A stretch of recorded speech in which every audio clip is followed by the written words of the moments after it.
ও মা গো, আমার পেটে প্রচন্ড ব্যথা, ব্যথায় কাতরাচ্ছি। ডাক্তার আমার পেট ব্যথা কমানোর জন্য একটা ইঞ্জেকশন দিল। ইঞ্জেকশন দেওয়ার পরে বলল পেটে পাথর হয়েছে, এখন পাথরটা পেটে থেকে বের করতে হবে।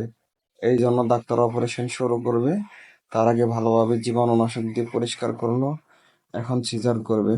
আহ আহ, এখন অপারেশন, পেট কাটা শেষ। এখন এই পাথরটি বের করে ফেললো। আহ বের করতেছে। ও মা, কত বড় পাথর হয়েছে! এখন পাথর বের করা শেষ। এখন অপারেশন, এখন আপনার ব্যান্ডেজ করে দিচ্ছে। আহ এখন শান্তি।